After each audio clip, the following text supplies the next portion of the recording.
is going on with The Rock, Dwayne Johnson. When you're looking at this picture, the first thing that comes to your mind is like, it's AI, right? Or this man look like a wax figure. But nah, y'all, this is a real picture. I'll show y'all the video. Y'all, this is really real. Look at him. Do that look like The Rock to you? Nah. What's up, YouTube? Welcome back to my channel. How you guys doing? If you guys are brand new here to the channel, you guys don't know what we do, don't worry. I'm gonna break it down for you guys. We talk about the most scariest and creepiest videos on the net, on the web, from YouTube videos to TikTok videos, IG reels, Facebook, anything weird, unusual, unexplained, you can find right here on this channel. Just want to thank the Seekers, man, who's watching the videos entirely. Comment down below. I really appreciate the support. Find this video for you guys today. Let's do what we do best, Seekers. Stay with me, y'all. I seek the truth. In the sky. You can't tell me this is not an island in the sky. My God.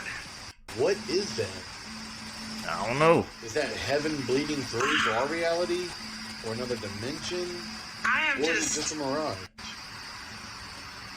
That's Wait a minute. insane. What is that? The more you zoom in, the more it looks like little trees on this piece of land. Or this could be a portal that is showing a distant land in some other universe.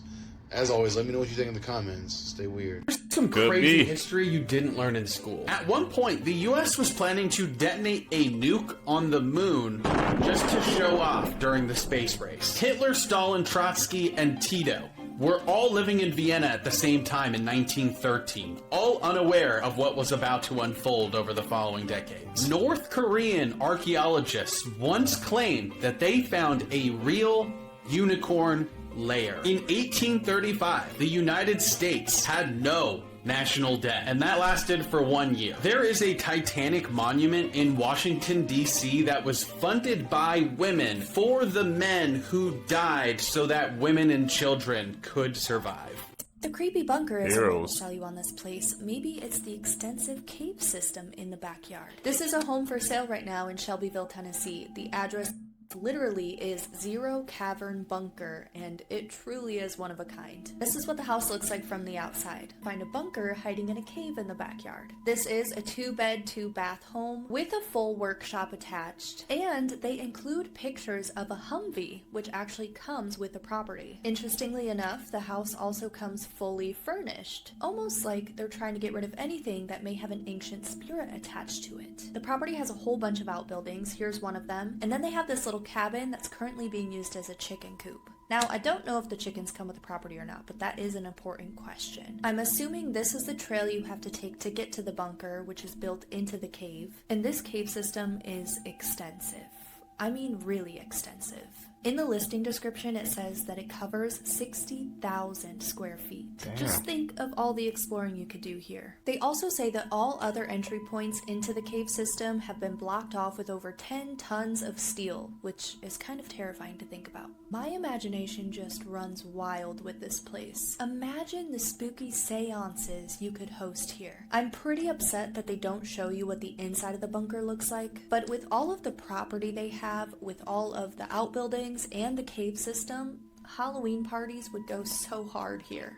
Everyone always talks about Annabelle, but there are so many other terrifying objects inside of the Warren Museum. Like their shadow doll that can be used for curses. Also follow along if you want me to go through more of their collection. Now, according to the Warren files, the origins of the shadow doll are a little murky, but the story goes that a couple found it inside of an antique shop and brought it home with them. And immediately they started noticing that something was wrong with it. They would wake up in the middle of the night with mysterious scratches and bruises all over their body. And also, the closer they looked at it, the more they could tell that it was made with real human and animal materials. Like you can see here, it has black crow feathers all around its head, but it also has one real human tooth lodged inside of its mouth. They also realized that this doll can be used to perform curses. If you take a picture of it, print out the photo, write someone's name on the back and mail it to them, that is how you do the shadow doll curse. And what this basically does is that person will then start having nightmares about the shadow doll, and when the shadow doll is in your dreams or nightmares, that is how it can kill you. Now, I talked about this doll in this episode that I did over the summer on Annabelle's whole curse tour that she was doing, but this is one of the objects from the Warren Museum that they take on tour, so you can go see this thing out in the wild. But yeah, while everyone's focused on Annabelle, there's other really freaky things that are inside of that museum. Stay away from CEO that. has just made a fatal mistake. So on Thursday night, a very famous Polish tennis player was signing autographs for fans and attempted to give his cap to a young boy in the crowd. That's when a fully grown man snatches it to the disbelief of the boy and then hides it in his partner's bag. And boy, was that a mistake. Because as soon as this clip went viral, the internet didn't just identify the man and then absolutely scorch him online, but they also found that he is a CEO of a paving business, and then they started raining down hellfire in the form of bad reviews. Now, the Polish CEO has since deactivated all of his social media accounts, and according to the tennis player, Camille, the CEO has since attempted to apologize to the boy and his family. And this all actually has a pretty happy ending, because instead of just getting the hat, Camille went out of his way to find the boy and then give him a replacement and even more gifts. So, for any CEOs watching, lay low. This is not your time. Y'all, what the fuck is going on with The Rock, Dwayne Johnson? When you're looking at this picture, the first thing that comes to your mind is like, it's AI, right? Or this man look like a wax figure. But nah, y'all, this is a real picture. I'll show y'all the video. Y'all, this is really real. Look at him. Do that look like The Rock to you? Nah. I understand that he's 52, 53 years old. I get it. Everybody ages. But bruh, he was just like 200 and something pounds. Right here, he looked like he a buck 190. Y'all, this was not too long ago. Look how big he was. Now look right here. Is he sick? I'm hearing they said this man lost over 100 pounds, y'all. He really went from this to this. Why would this man lose 100 pounds? What the fuck? I could see 50 or something, but 100? That's why this man looking sick like this? I'm not used to seeing this, y'all. My boy Strange Zone pointed it out to me, and I was just like, what the fuck? I've been seeing this man since WWE, WWF. And I'm like, what the F? Floating. I think people just gotta get used to his new appearance, man. I mean, when he dropped down, I guess all that muscle, yeah, you're gonna look different. So I'm about to say, and he said he's 55 as well, so probably couldn't, I guess, keep up that workout routine. Just gonna take a while to get used to, man. Around social media all day today, there has been nothing but talk of the absence of Donald Trump. Everyone is saying he hasn't been seen for days. And this all seems kind of not like Donald Trump, because he's been running rampant for the past 6 months nonstop with things every single day on his calendar. And as you can see here, President Trump has gone dark. His schedule was wiped through the weekend. And this is a look of the schedule of the White House that they put out from Friday all the way through Saturday into Sunday. There is absolutely nothing planned with the president. And there is ever-growing speculation being fueled by the J.D. Vance interview that he did when he went on TV, where he claimed that he is ready to take over as president if, God forbid, there's a terrible tragedy with Donald Trump. And a lot is also being made of the fact that Labor Day is coming up on Monday here in the U.S., and there is nothing planned or nothing scheduled with Donald Trump. So I guess my question to you is he just enjoying a 3-day holiday weekend like most are in the U.S.? Or is there more to this? And was this taken out of context, or was just an answer to a question? Let me know your thoughts in the comments, and as always, I'd love to hear from you. Pickpocketers. We're gonna find out soon. New York and play in New York, you gonna stay in New York. So a European pickpocketer thought he was gonna come to New York and start pickpocketing people, and now he missing. My thing is, the last pickpocketing situation just went viral. You see that people in America do not play with pickpocketers. So this very unintelligent pickpocketer apparently pickpocketed the wrong person. They're saying that police went to his room, hotel room that is. He had items that he stole from everybody, but he's not there. For one, you already know the cops not rocking with you. Number two, you probably got your ass beat. And worse, if you didn't get your ass beat, you in one of these rivers over here. And I'm gonna say this again, just like I said last time. I don't think people from other countries understand how Americans get down. We do not play that pickpocketing shit. You will get your ass beat. And then we're in New York. You did this shit in New York. The melting pot of melting pots, where anybody and everybody is walking around with an attitude. And you say, you know what? I'm gonna steal something today. And somebody else is like, yeah, you stole something, now I'm gonna whip your ass. Or worse. So most likely, 9 times out of 10, if this person is missing, he might not find him. Stay out of New York with the bullshit. Stay out of America with the bullshit.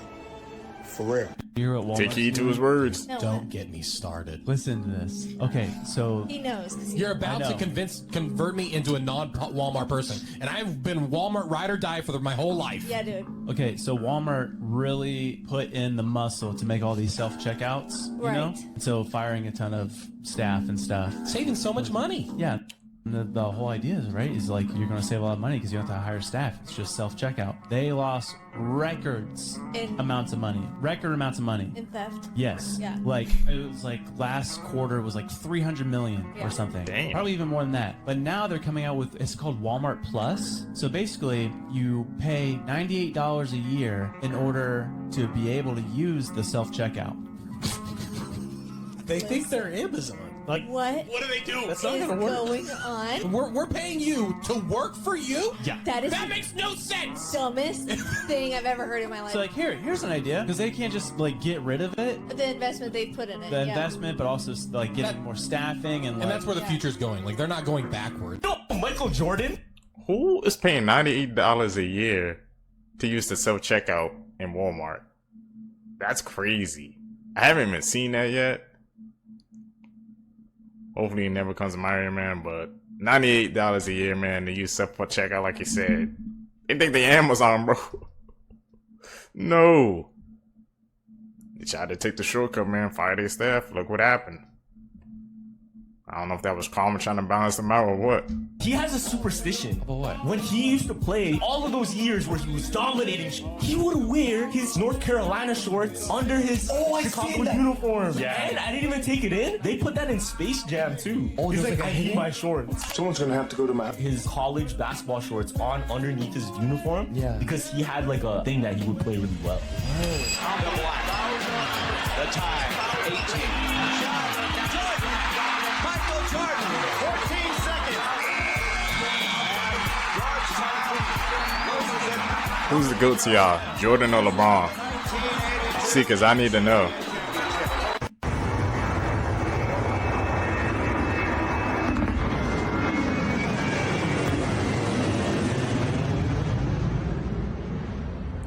What is up with these planes? Y'all saw that? Y'all know what Hollywood represents? It comes from the holly tree. Back in ancient times, what was the holly tree used for? The wood of the holly tree was used to craft wands. And what is a wand used for? We all seen Harry Potter is used to cast spells, weave spells, conjure things. And when they wanted to cast spells on a massive scale, they would use like mediums, they would use psychics, you know, people like that. And usually mediums, psychics, they would have crystal balls. The crystal ball was not always clear. Sometimes it was black. Look it up. There's black crystal balls. And the black ones are actually more potent. Keep that in mind. But fast forward to nowadays, and we all have these black reflective screens in our hands. These black reflective screens in our houses. And we use the black reflective screens in our houses to watch channels. Back in the day when they used to cast spells, they were channeling them to people. And we also have TV stations where we're watching broadcasting. And they're called TVs, televisions. So they're telling you a vision like a crystal ball. But they also tell lies to your vision because not everything you see on these motherfuckers is real. When you peep the English language, this shit kind of wild. See, when you be studying too much stuff, you really don't look at life the same anymore. Not even trying to hide it anymore. Crazy. Giving out these awards, this guy named Ronald McDonald came out on the stage and literally started exposing the truth in plain sight, while the crowd started laughing uncomfortably like he's just joking. Check this out. Who has something very important to say. My name is Johnny Two Feathers. While you enjoy tonight's show, I want you to think about something. The spot where you're sitting, every square foot of ground in this country was stolen from my ancestors. And after you stole it, you them. There's nothing funny about the extermination of a people. This is where the audience just kept laughing and he kept going on exposing truth before having to go off stage. The theater stinks of blood, all I have to say. Two feathers, everybody. Johnny, two feathers. Give him a wave, Johnny. But Johnny, you know how to wave? All right. Well, Johnny, two feathers. So do you think this was just a comedy thing or telling us the truth in plain sight? You ever ask yourself, why do people love McDonald's, KFC, Burger King, Wendy's, Arby's, Chick-fil-A? What if I told you that these corporations is using witchcraft in their food to keep you hooked? Yes, it's a reason why so many people are lined up every day eating from these corporations. It's not just the color yellow, the color red, but that's important, but it's really witchcraft. Everything is dealing with our blood. You do know that some woman uses their menstrual cycles in people's food to put curses on them. I done heard so many stories of women putting their menstrual cycles inside of men's spaghetti sauce. But it's not just about this. When you kill these animals, that is a blood sacrifice. When we eat these animals, that is a blood sacrifice. The animal sacrifice is another form of using period blood. But this story is about to get a little deep. Stay with me. We are dealing with a spiritual parasites known as the archons. We can't see these life forms, but they can see us. They know this planet is like a farm. We eat the beasts and they eat us. We hear about these kind of parasites all the time, right? Parasites, worms in our stomach. We should do a parasite and worm detox. We hear about this shit a lot. But what we don't hear about is the spiritual parasites we can't see. They are the ones that set up these fast food restaurants. We think we are eating food, but we are really eating death. Everything is dealing with magic and witchcraft. When you use herbs and seasoning, that is witchcraft or a potion. It even has certain spells you can use for health, success, courage, and it's all dealing with seasonings. The reason why you love this food so much is because they put a season or a spell on it. Everything in this reality is dealing with magic or breaking bread. If you ever do a ceremony or a ritual, what do you use? Sage, incense. Well, if you use the right combination, you can make a magic spell. These fast food restaurants came up with the right recipe and they made a magic spell. That's why they said, let your food be your medicine. These seasonings can heal us. This is not just food. It's really, really medicine. Just how the planet have 4 seasons to make seasons for us. But the archons is really tricky. Everything is dealing with symbols. If we eat the wrong food, it gives us parasites. If we eat low vibrational food, the spiritual parasites can kill us. That's why they gave us a fork. That's why they gave the devil a fork. They're trying to tell us that the food we eating is going to kill us. It's always good to eat a home cooked meal. You want your food to be made out of love. Our ancestors tried to warn us. That's why they said when you eat, say a prayer to cleanse your food, to be thankful and cleanse it. Our energy is connected to our intentions. So if we have good intentions, our food can be healed. But when you go and buy fast food, think about all the people that's fucking mad that they gotta make this food. That energy is going into... So I guess this is the real reason why they call it Tucson, Arizona, because 2 suns would have to be doing this because that first sun, that yellow sun, was not as powerful. The earth is literally screaming for thirst, y'all. And it's crazy how the dichotomy of, right, we have all these cities flooding, right, these rivers swelling up, the oceans are doing the most, but the desert is staying dry. So you guys know they can't build without water, right? And because of this, this has halted the production of a whole bunch of new homes in Arizona, y'all. Check, and it's causing people's bills to spike as well. Phoenix, Arizona is banning the construction of new homes because they're running out of water. But they're not saying why the water is running out. Factory farms. This is a picture of Lake Mead, which provides water for 20 million people. It's the single largest water reservoir in the nation. Or I should say, it used to be. This is Lake Mead today. The Colorado River, which feeds into Lake Mead, is going completely dry. But it's not ordinary people who are using the water. A recent study found that there's one polluter that uses 5 times the water of all the residential homes in the area. Factory farming. Worse yet, even as ordinary citizens are seeing their water bills skyrocket, factory farms are being subsidized, including a $1 billion deal by the federal government last week. So maybe it's not just ICE that's arresting these construction workers, that's halting all this construction work. Y'all see Mother Nature is fighting back as well. But yeah, y'all, 2 suns, y'all. The shift is here. Let me know what you guys think about this video. Let's continue to get it. Peace in. Two People sons? are getting microchip implants. A Wisconsin company called 3 Square Mart has been doing it for a while, and now it's happening in Sweden. People in Sweden putting implants, microchips, right, Yes. into them. We've seen something like this here. There's a company that In they're Wisconsin, right, yeah. so they could get stuff out of the vending machine with Yeah. these microchips. So what's happening in Sweden? So basically in Sweden over the past couple of years, several thousand people have had these little rice grain sized microchips put into their hands, which contain information that they can use to, say, check into the gym or get into the office or Uh-huh. pay for train tickets, right? So on the one hand, everyone can appreciate that that's convenient, right? How many times have you been looking for your key fob at the gym or can't remember Yeah. your password for something? But I think the bigger question here is, look, as the human body itself becomes a technological platform, right, there are big questions we need to consider about what kind of information is put out about us, from us, quite literally, and Right. also further down the line, what kind of access do other people or platforms have to that information that is inside us, right? This is Yeah. a biotech question, this kind of blurring of the lines between the human body and tech. I mean, it's one thing if you're holding your smartphone and it's sort of emitting data about you. It's another thing if your own hand is doing the same thing.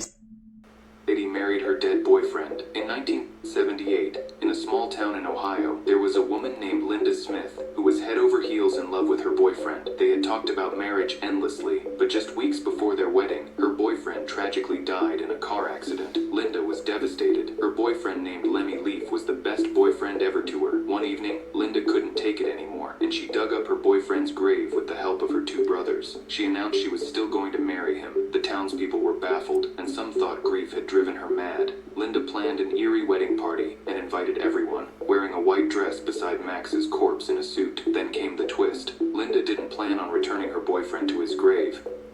Instead, she decided that they will live together and have a family. All her friends and family saw her as a mad woman, but she didn't care. She kept her boyfriend inside a refrigerator and would occasionally bring him out for a walk. About 11 months later, she got pregnant. But you already know how she got that child.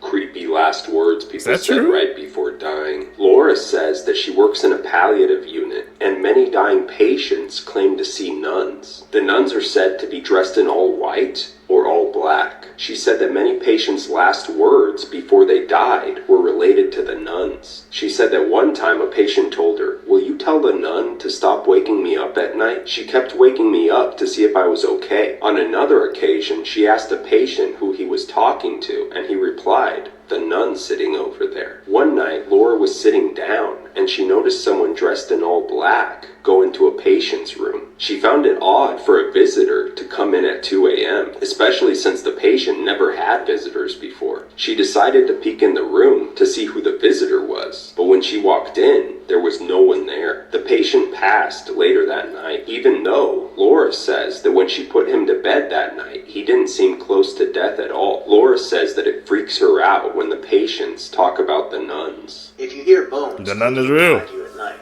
you better Okay. run. The Gashadokuro are a yokai from Japanese folklore dating back 1,000 years. They are described as malevolent skeletal giants that can be as big as 15 times the size of a human. It's said that these giants wander around in the middle of the darkest nights, and if they see a human, they'll sneak up behind them. The last thing the victim will hear is the clinking of bones and the chattering of teeth before the Gashadokuro reaches down with its skeleton hands to crush them, bite off their head to drink their blood. According to the folklore, these things are created when people died from war and famine and didn't receive a proper burial. Unable to move on, their souls become angry ghosts, and when hundreds of them gather together, their hatred ferments and twists into this supernatural force, bringing the bones of the deceased together into this gigantic and horrific form. They're thought to be indestructible, so the only way to ward them off is with a Shinto charm. But what do you think of the Gashadokuro? Make sure to leave a comment and like and follow this channel for more 4TN content. I think the Gashadokuro, boy, if I've ever heard of that freaking anime called Attack on Titan, I'm guessing that's where it took the inspiration from, because those designs are kind of similar, bro. Hey, man, like we said, we finding out, watching these videos together, that all pieces of media, man, they originate from somewhere, bro. Folklore, rumors, legends. That's what I learned, bro, watching these videos together with you guys.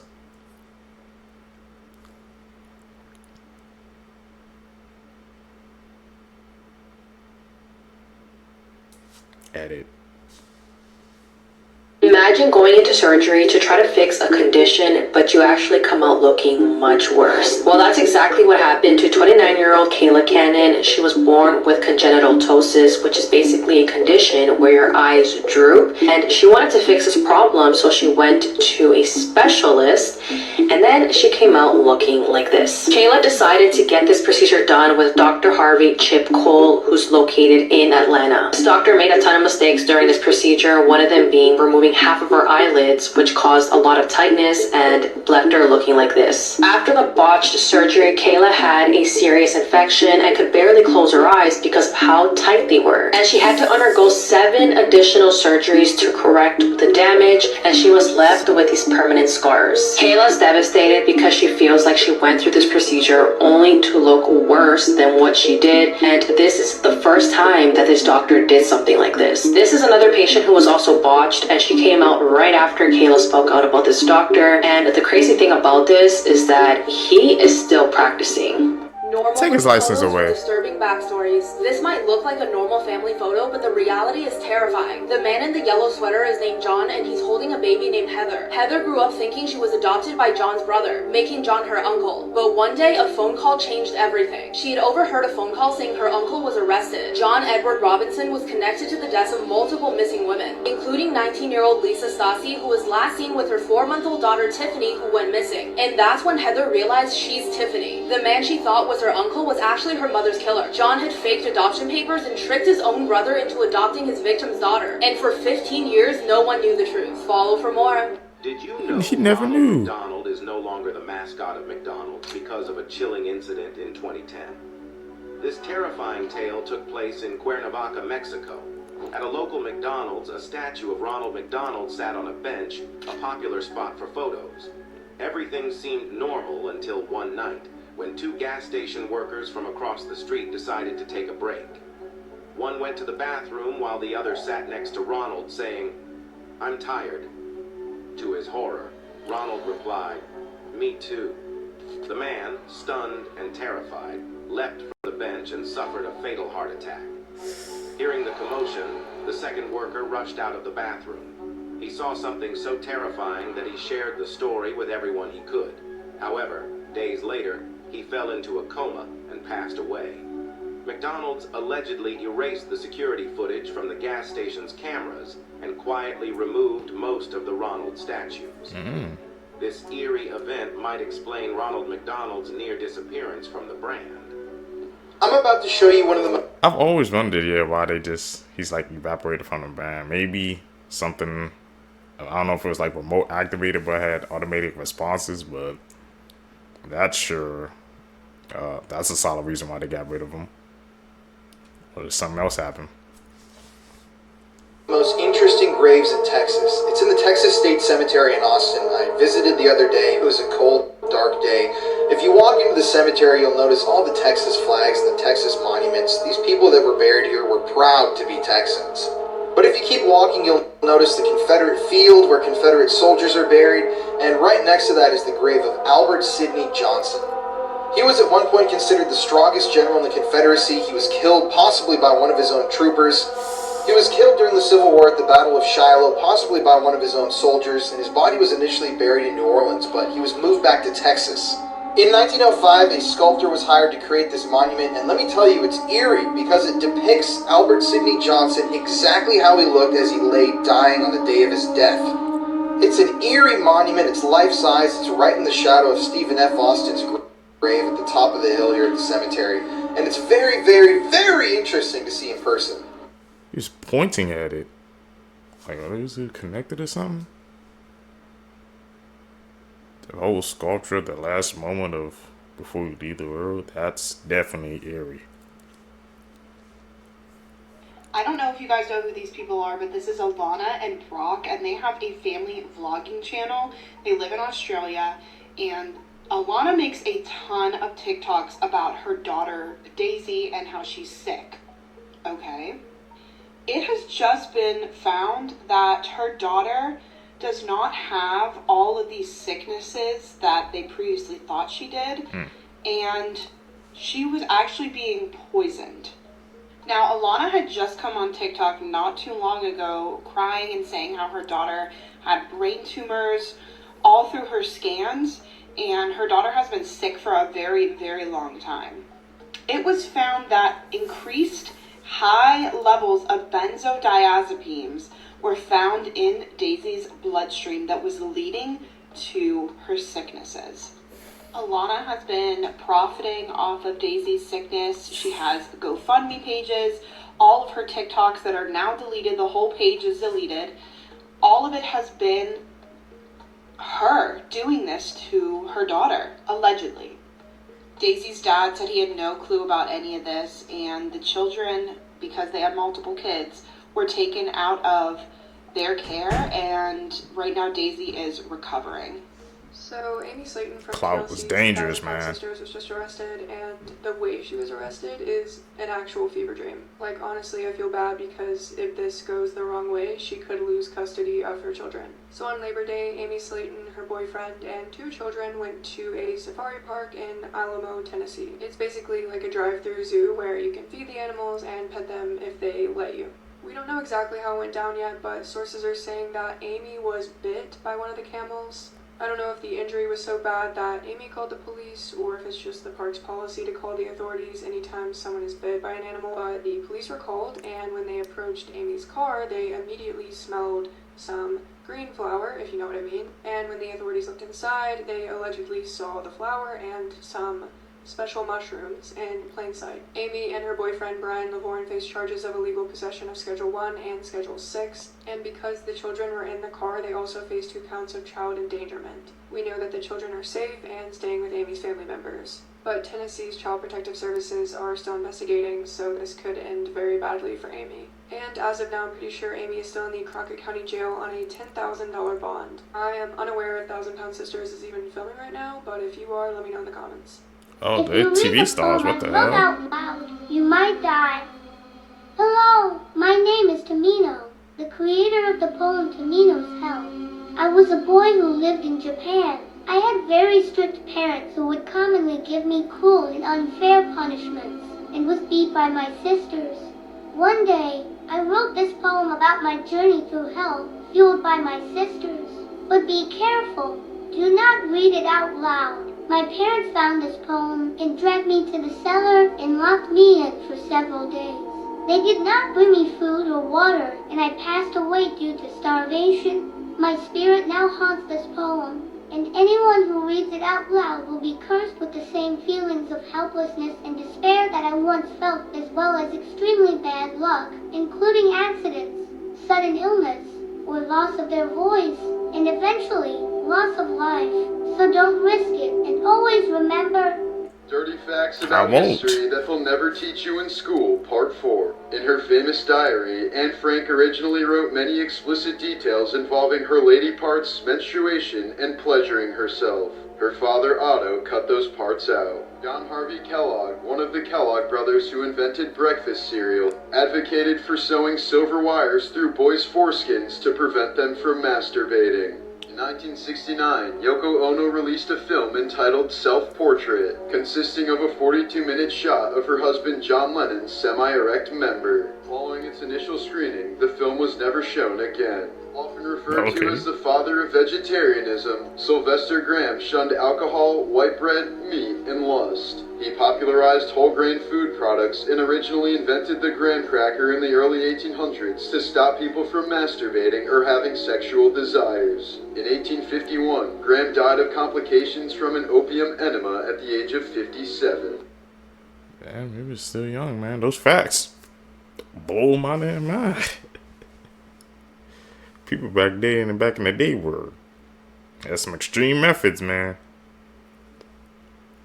To say the least. This man vanished in the 90s, and then 30 years later, mysteriously showed back up on his family's doorstep with no explanation. This is the bizarre case of Vasile Gorgos. In 1991, Vasile Gorgos, a 63-year-old cattle seller from eastern Romania, disappeared without a trace after leaving for a business trip.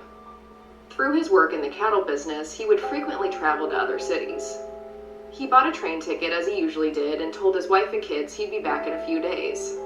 He left that day, but never returned. His family reported him missing to the authorities, but after months of searching, they feared the worst. Police theorized he met with foul play, and his relatives knew he wouldn't intentionally run away as he had a family and worked extremely hard for his cattle business.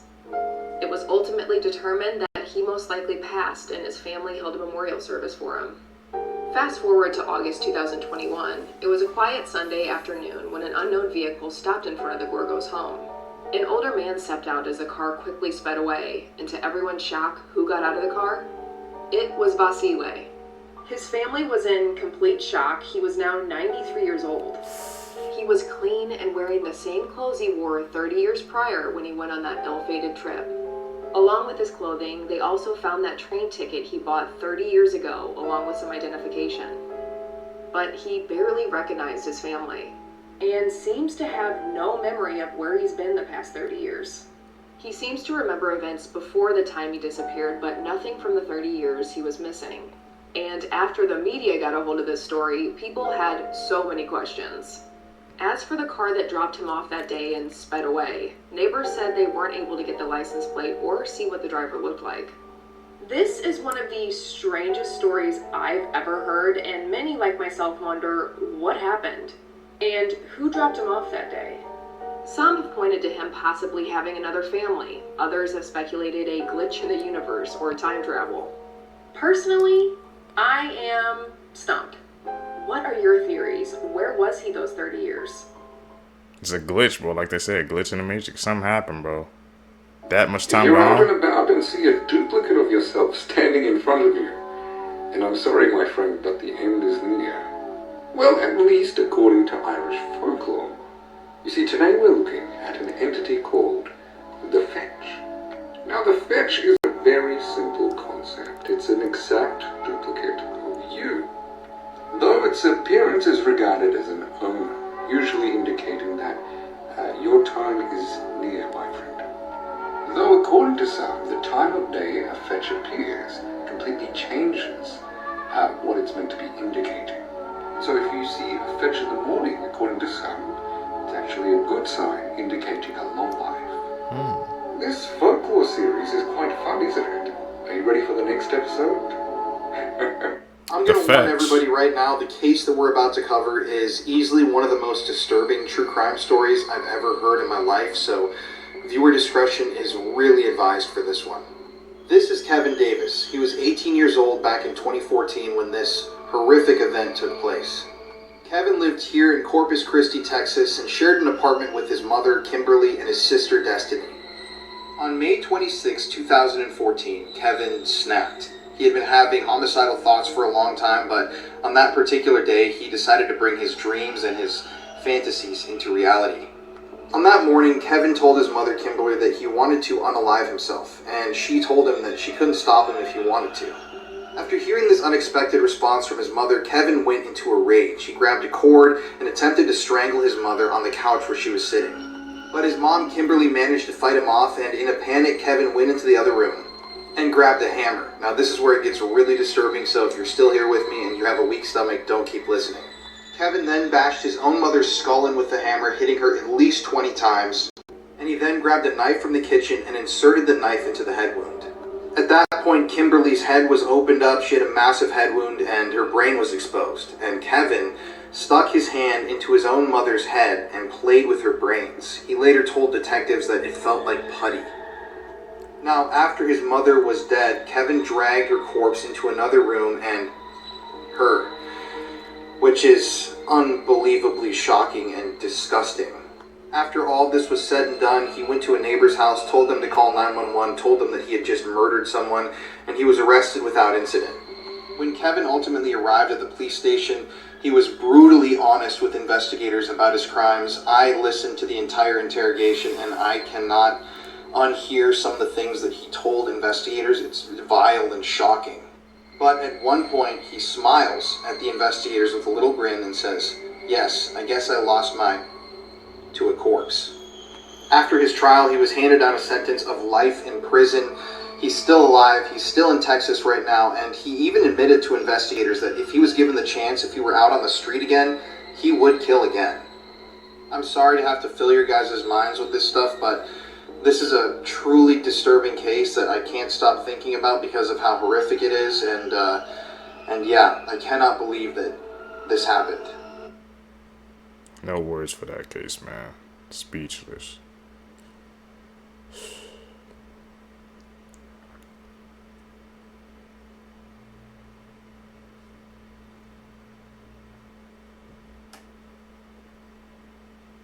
Let's look at that. This case is considered law enforcement's most baffling case. Jason Jolkowski was born on June 24th of 1981. Jason's parents were Jim and Kelly. Jason was incredibly loved, and he would become a big brother when his little brother, Michael, was born. Jason was more of a quiet kid. He didn't really have like a huge group of friends. He was very mindful about the people he let into his life, so he did have a small group of friends, and he was very loyal to them.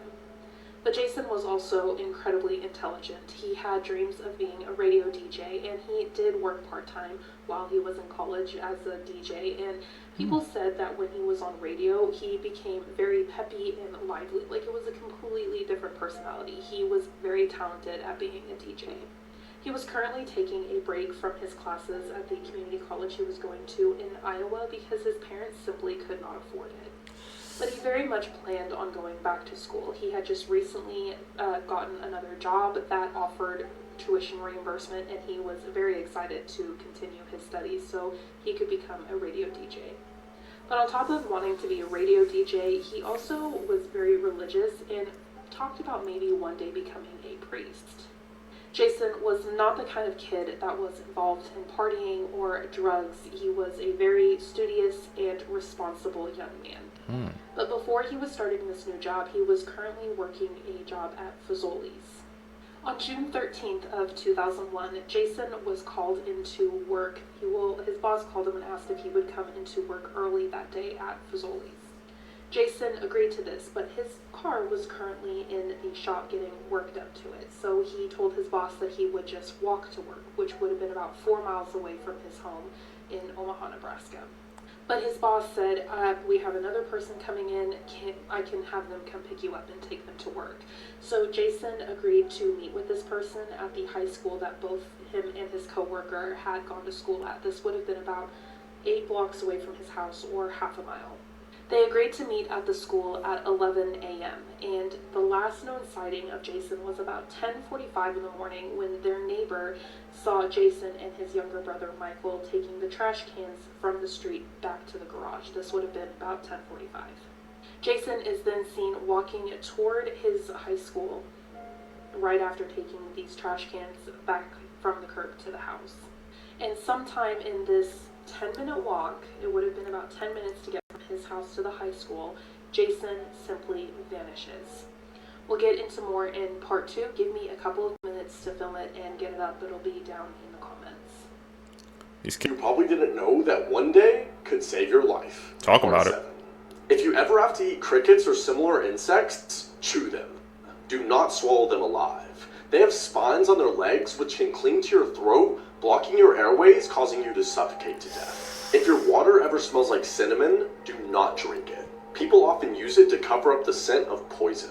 Everyone hates red eyes in photos, but if your pupils reflect white in a picture, it could be a sign that something is seriously wrong with your eyes, such as cataracts, retina problems, or even eye cancer. If there's ever a shirt or object on the windshield of your car, get in immediately without removing the object. This is a common method that kidnappers use to distract you from getting in your car. If you're ever scuba diving and a giant octopus tries to grab a hold of you, do not try to pry him off. The key to survival is to get him off of one of his anchor points like a rock or a pipe, because he can't pull you down without using the leverage from his anchor. Interesting. We find octopuses out here. Psychology hacks you need to know.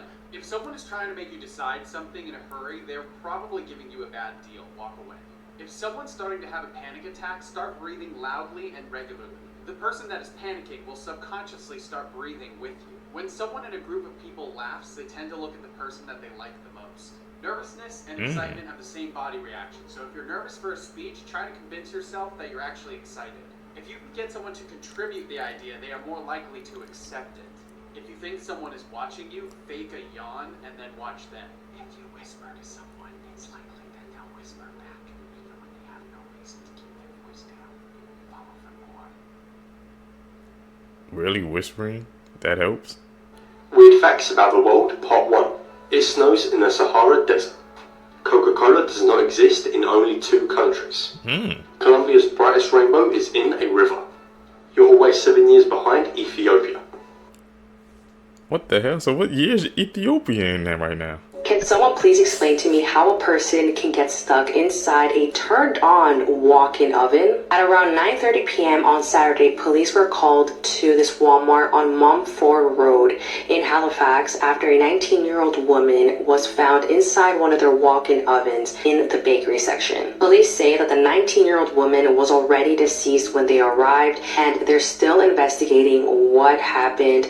This Walmart has been closed since Saturday. I genuinely don't understand how someone can lock themselves inside a turned on oven. If you have experience working with these walk-in ovens, please let me know how it works, because I literally have no words. Her son vanished and was How found did that dead happen? 6 years later. In a disturbing twist, police now believe she has been murdered. Lola Karabiva is a 61-year-old woman described by loved ones as beautiful, kind, an amazing woman and a true friend. She was originally from Uzbekistan and didn't actually have any other relatives in the US apart from her husband, 65-year-old Vladimir. She was last seen alive on October the 12th at her house in Philadelphia. She'd just come back from a trip to Europe, which she had been really looking forward to, and neighbours believe she'd been away for roughly 2 or 3 weeks. She was reported missing, and police immediately started looking into where the woman may be. The first port of call was her home, and after 2 unsuccessful searches, they finally had a breakthrough on the 3rd search. They made a horrifying discovery on the 16th of October.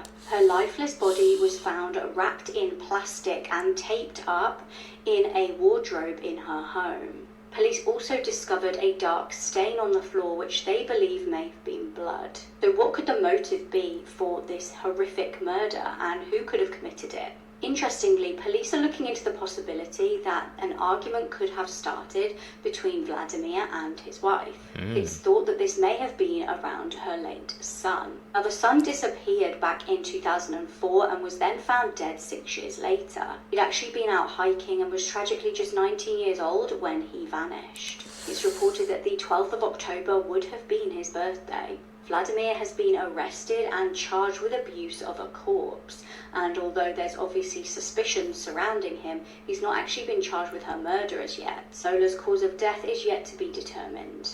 Stories that Always sound look at the fake husband. are 100% true. In August 2010, a small passenger plane in the Democratic Republic of Congo was getting ready to take off. But just about 2 hours into their flight, tragedy struck. People living in a nearby town saw the plane plummet to the ground in a nosedive. There were 18 people aboard, and only 1 survived the crash. Authorities couldn't determine what caused the plane to crash. The fuel tank was full and there wasn't anything wrong with the engine. But just 2 days after the crash took place, the lone survivor of the crash woke up from their coma and explained what happened. The man explained that towards the end of their flight, a flight attendant was checking in with the passengers when she suddenly freaked out and ran to the cockpit. The passengers on the plane began to look around to see what was wrong, and they immediately figured it out. Walking towards them from the back of the plane down the aisle was a live crocodile. What? Panicking, all of the passengers ran towards the front of the plane away from the animal. This caused a sudden shift of weight inside of the small plane, which led to them crashing. Don't bring crocodiles on planes. Who brought a crocodile on a plane, and how did that even get past security or something like that? That's... If you heard that story, somebody told that story to you, like just walking, or you heard it, or like you said, you wouldn't believe it. That story doesn't even sound real at all. But it's true. It's pretty explanatory. Don't bring alligators on a plane or crocodiles. Bizarre and impossible things to be done. How is this possible? I'm calling cap on that. Special effects.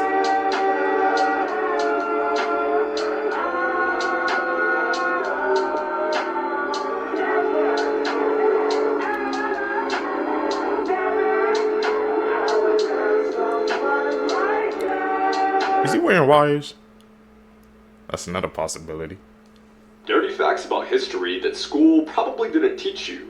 Part 19. Oscar Wilde was once quoted saying that he was addicted to giving top and said that it greatly inspired him as a writer. The first ever pregnancy test involved injecting a woman's urine directly into a female frog's skin. And if the woman was pregnant, a few hours later, the frog would lay eggs. Paul Revere would ride from Boston to Newport to cheat on his wife. No, babe, the redcoats are actually coming this time. In 1955, the KGB tried to blackmail the president of Indonesia with video footage of him making love with a Russian woman disguised as a flight attendant. However, this backfired because the president did not care and requested the tape so he could flex on his friends back home. Giving someone the finger actually dates back 2,000 years, and it used to mean that you were threatening someone with sex. So while today it means F you, back then it meant I'm going to fuck you. Here are some humans that have actual superpowers. So Stephen Wiltshire is an autistic artist who can draw an entire cityscape inclusive of all architectural details from his memory after only seeing it once. And speaking of superior memory, Rebecca Sharrock is a woman who can remember with fine detail every day of her entire life. Ben Underwood was a young boy who had sonar vision, meaning that he used echolocation like a bat to interact with the world around him, playing basketball and video games using only sound. Joe Cameron has a genetic mutation that doesn't allow her to feel any kind of pain, whether it's mental or physical, allowing her to burn herself on a stove for minutes at a time without realizing what's happening. Thai Nagak is an 80-year-old Vietnamese man who hasn't slept in 50 years after contracting a fever, and now he just works through the night without ever getting sleepy. Dean Karnazes is able to work past physical exhaustion and has once ran for 350 miles in a row without sleep for 3 days, and as a result, scientists have concluded that he could run until he died of old age. And finally, Wim Hof is able to withstand freezing temperatures and exposure to direct ice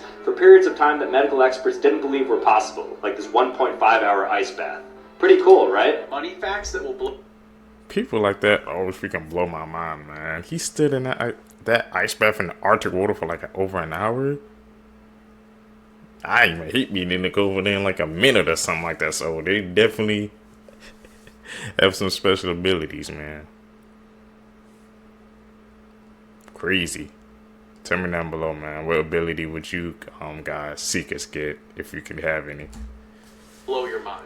Content creators on OnlyFans made more money than all of the NBA players combined. What? Brennikov has made more in 3 years than Klay Thompson has in his recent 3-year NBA contract. If you've been subscribed to Netflix since 2007, you've paid them almost $2,000. If you had instead invested that $2,000 into Netflix back then, you would have over $350,000 today. Paul Walker secretly bought a $9,000 engagement ring for an Iraq veteran that he overheard in a jewelry store telling his soon-to-be wife that he wasn't going to be able to afford it. Disney spends $50 million a year on fireworks. That's over $130,000 a night. Amazon will lose over $1 billion a year if it went 1 second slower. These are the average retirement savings in the United States by age group. The average for under 35 is $50,000. Average by the time you're 65 is over $600,000. The New York Stock Exchange is owned by a company named Intercontinental Exchange, which has its stock listed on the New York Stock Exchange. That New York Stock Exchange and that other stock exchange, that looks like some weird things going on, bro. Can't they just like mess with the numbers or something like that? If you really think about it.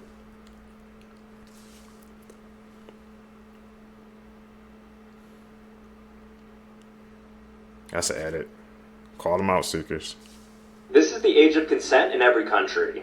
So the highest age of consent goes to Bahrain at 21, followed by Nepal and South Korea at 20. India, Turkey, Vietnam, Argentina, and Egypt are some countries that place it right at 18, while Mexico, Ireland, and Cyprus have it marked at 17. A majority of countries have it at 16, including Canada, Russia, South Africa, Australia, Spain, Norway, and most of the United States. Inching a bit lower to 15, we have a lot of European countries, as well as Thailand, Costa Rica, and North Korea. 14 brings us to China, Bangladesh, Germany, Italy, Portugal, Brazil, and Colombia. 13 is actually the age of consent in Japan, Niger, and Burkina Faso. The Philippines and Angola have it set right at 12. And the lowest age of consent of them all is Nigeria at just 11 years old. But some countries like Yemen, Pakistan, and Iran, there's no age of consent and you just need to be married. How old were you when you realized? That's insane. You've been drinking beer wrong your entire life. You were supposed to drink it warm. I know, I was shocked when I came to find this out. Warm? How warm? Well, it turns out most formulations of beer recipes, they're made to be enjoyed at cellar temperature. What's cellar temperature? Between 50 and 55 degrees Fahrenheit. So, okay, not too cold, but not warm. Well, there's more. Prepare to be blown away. The best beer manufacturers will actually recommend that you drink their beer room temperature, because their beer is so good that any temperature, really, you can enjoy it. But at room temperature, you really get the full flavor and notes of the beer. And then, here's the shocking one. The cold beer phenomenon, as in when everyone started chilling their beers to, 41 degrees, 40 degrees, that was because there was a lot of bad beer, and cold beer makes bad beer taste decent. Ooh. I know. Do with that information as you see fit. And if you made it this far into the video, comment down, "I love tacos," so I know that you made it to the end of the video. Comment tacos. Island of Tahiti. Isn't that in Mulana or something like that? That Disney movie. In real life. They just brought it to life with animation.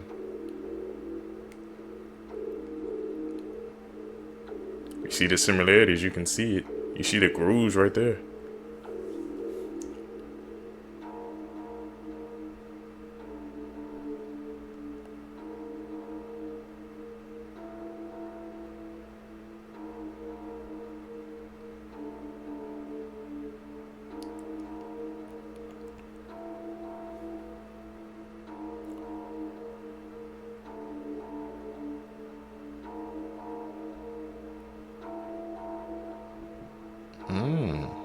Facts that will mess with your perception of time.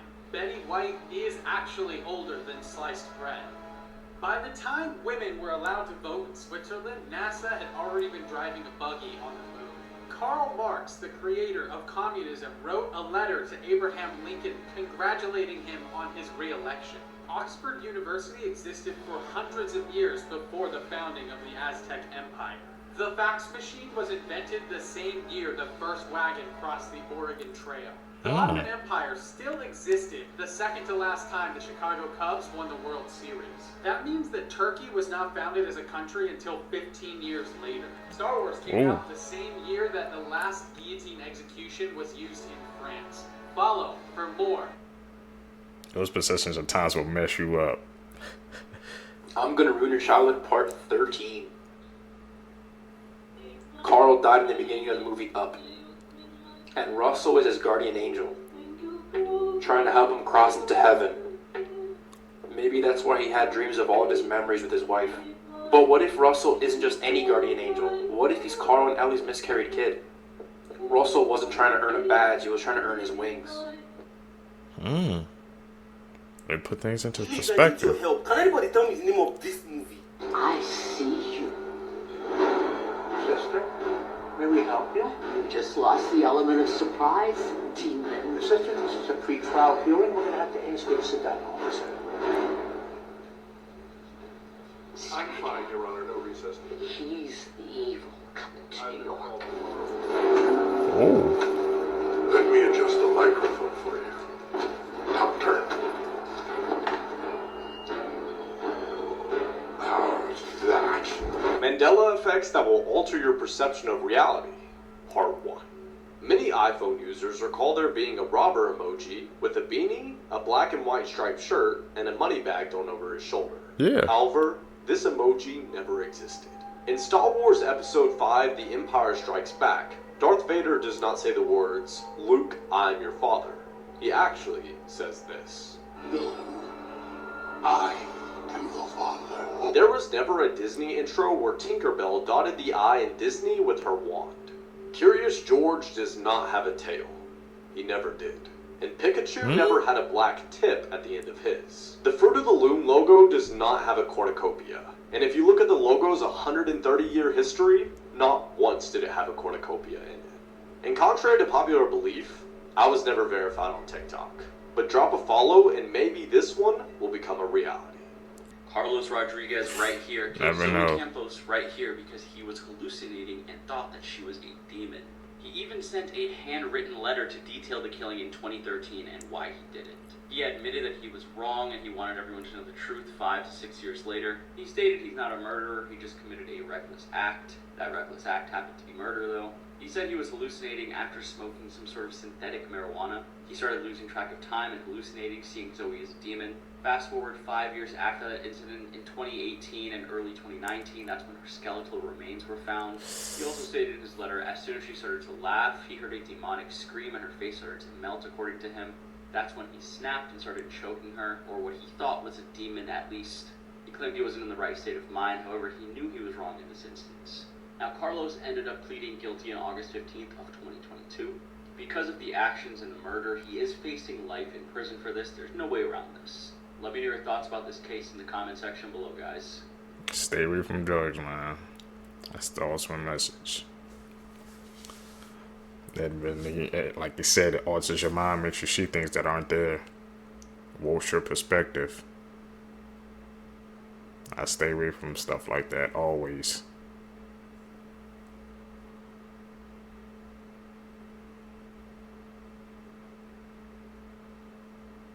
This is a good one. Let's talk about Wrinkles the clown. Wrinkles is a clown based in Florida, and you can hire him to scare your misbehaving children. And there's even still an active phone number you can call, and you'll get sent to his voicemail to leave a request. The problem arose when he started showing up randomly all across Florida. Kids were reporting a clown would follow them home, even at night. There are several videos of people seeing Wrinkles the clown outside of their house staring at them through the window. And there are also reports of him being on playgrounds waiting for children. This was all just so he could scare them. They even made a whole movie based on this clown because it was so terrifying. Let me know what you guys think about Wrinkles the clown in the comments section. Clowns are creepy, bro. Like that's dead. Here's something no one's talking about. Trees and land absorbed almost no CO2 last year. And the consequences of that is not just devastating, but it's something most scientists haven't even factored in to their climate models. I mean, just look at what's happening in Finland. You see, humans emit a bunch of carbon into the atmosphere each year, but thankfully about half of all of our emissions is absorbed by the planet's oceans, forests, soils, and other natural carbon sinks. And carbon sinks being a phrase that scientists use to describe something that absorbs more carbon than it releases. But shockingly, this preprint study found that in 2023, Earth's land as a CO2 sink almost dropped to a net zero, the lowest it's been in over 2 decades. And it also showed that because of that drop, and we'll get into the reasons why, the ocean actually increased in CO2 absorption to compensate. And while that absorption plays a critical role, it also presents several dangers. One of which we just saw with Hurricane Helene in Milton, because the more carbon the ocean absorbs, the warmer they become, which then contributes to more and more extreme weather events. And what's happening in Finland is one of the craziest examples of this. WSTUB. They have one of the most ambitious net zero targets in the world, with aims to reach that target roughly 15 years ahead of other European countries. But despite cutting emissions by a massive 43% across all other sectors, because the amount of CO2 that their forests absorb in particular has declined by a staggering 90% from 2009 to 2022, Finland's net emissions are about the same levels as they were in the 1990s. It's as if nothing happened for 30 years. And this paper cited similar declines in regions around the world, like Europe, North America, and Southeast Asia, but most severely affected the Amazon rainforest. Shockingly, a severe drought towards the end half of 2023 caused the region to switch from being a carbon sink to becoming a net carbon source. Now honestly, the truth as to why this is happening is not fully understood, but 2023 was the hottest year on record, and researchers at least currently believe that these declines are primarily attributed to droughts, wildfires, and heat waves. Hopefully what happened in 2023 could be temporary and we could see a bounce back, and they say it is critical we do, because any hope of reaching net zero is impossible without nature. This is all. That's crazy to think about it. Maybe that's why all those like hurricanes, like you said, was the one I had in Florida, like Hurricane Milton and stuff, is because the ocean is absorbing too much CO2. We gotta take care of our planet, man. We don't want bad things to happen to it. That's crazy, especially by the fact about Finland. Like, they did all that work and it made it seem like it was for nothing. Library room in the Conjuring house. It actually used to be Roger Perrin's bedroom, the father of the Perrin family. and he supposedly suffered multiple demonic attacks and even saw the ghost of the witch Bathsheba in this room. The current owners of the home have also seen this book fall off the shelf. I would stay out of that home. This is your Cuero Agua, Simple. one of the creepiest execution videos in the world, explained. The video that I'm about to explain is about 30 seconds long, and it's the creepiest and one of the most disturbing videos out there. And whatever you do, don't go searching for it. The video begins with a suspected cartel member with his face completely flayed and skinned, and he is still alive. Now, you don't see this happening, but you do see the aftermath. All of the skin on his face has been completely removed. Nothing that resembles facial features are there anymore. No skin, no lips, no eyelids, absolutely nothing. This video almost doesn't look real, but it has been confirmed to be 100% real. It almost looks like and feels like an 80s slasher film. Throughout the video, it's just his captors mocking him and having a good time, enjoying the pain they inflicted on him. They ask him questions throughout the video like, "Do you want water?" which the victim replies, "Yo quiero agua," which means, "I want water." The captors continue to just mock and mess with the victim throughout the whole video. It also looks like they skinned some of his chest off too, which I can't even imagine the pain. Now, the video is gory and hard to watch, but that's not really what makes this video disturbing. The video is just honestly extremely creepy. For example, how the guy looks after his face was skinned.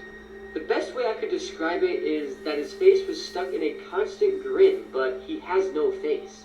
It's almost like they cut off his face in a way to make him smile permanently. I don't know, it's hard to explain, but it's an extremely messed up visual. Also, the way the victim sounds while he's talking to his captors is also extremely disturbing. His voice is just so raspy and it almost sounds demonic and not human at all.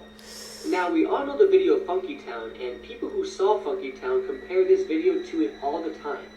Now, it's not Funky Town disturbing, but it is extremely disturbing. All in all, it isn't a pleasant video to look at or watch, and I urge you to never ever go searching for it. I don't. His descriptions are freaking vivid enough in my mind. I don't need to see that.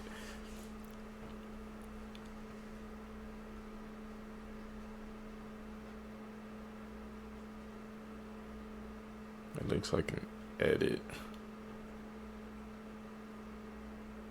That's an edit. We see him, bro. We see through the fake. Girls went hiking in Panama, disappeared, and left behind their camera with disturbing photos. Chris Kremers and Lisanne Froon were students from the Netherlands, and they spent about 6 months planning a trip to Panama that was supposed to serve as part vacation and part service trip. They planned on spending some time hiking, touring, volunteering with local children, teaching arts and crafts, and learning Spanish. Lisanne and Chris have been hiking around the Panamanian jungle for the last 2 weeks as part of a backpacking mission trip. They intended to stay for the next 4 weeks with a host family to volunteer at a local school. However, when they waved goodbye to their host family at 11 a.m. on April 1st, they were never seen again. The girls had wrote on a Facebook post that they were going to tour a local village and they were having brunch with 2 Dutchmen before embarking on their hiking journey. On the night of April 1st, the host family noticed that there was something wrong. Their dog had returned safe and sound, but the girls were nowhere to be found. The host family looked around the area of their home, but decided to wait until the morning to alert authorities.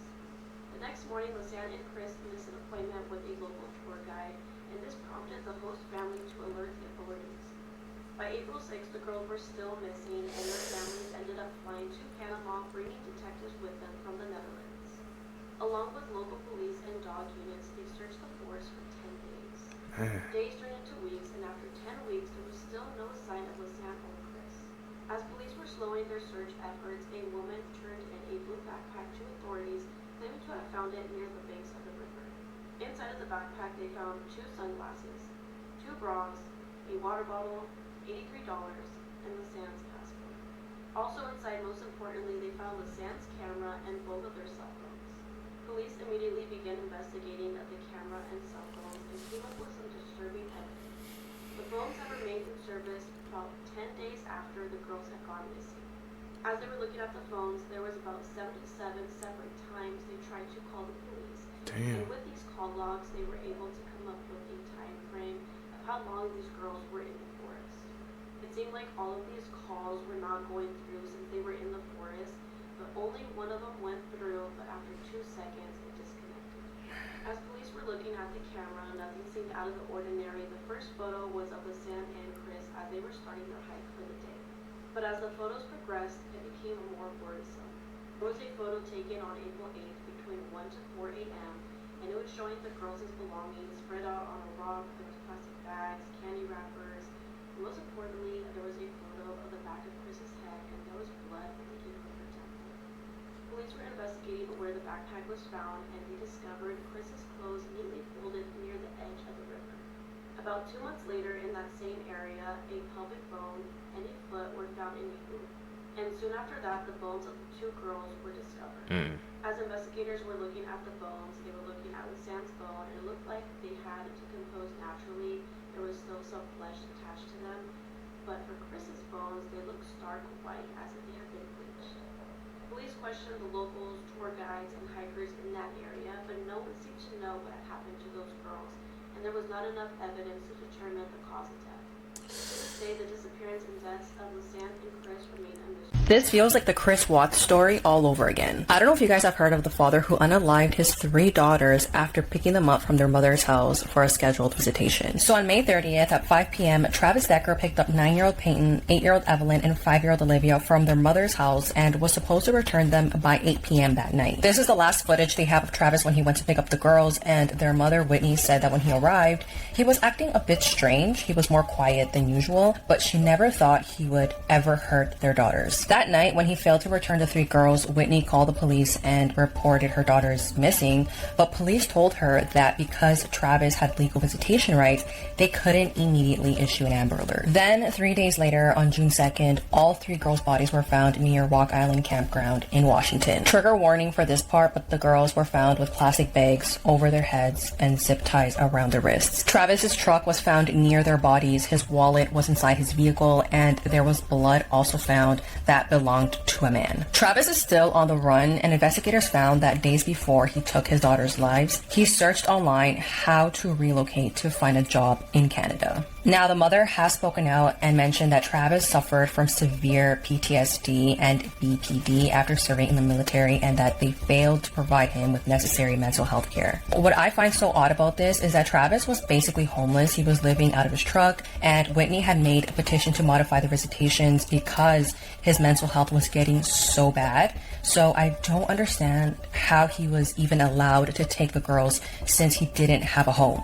People who unbelievably cheated death part 2. In 2003 in Wayne County, Utah, Aaron Ralston experienced a climbing accident in which his right arm became trapped between a large boulder and a canyon wall. If this story sounds familiar, it's because it was made famous by the movie 127 Hours. Aaron survived for 5 days on 2 burritos and a bottle of water, and after amputating his own arm, he somehow managed to rappel down the canyon and walked for several hours until he found rescue. In 1982, Stephen Callahan was sailing from the Canary Islands when his boat sank after just 6 days into the trip.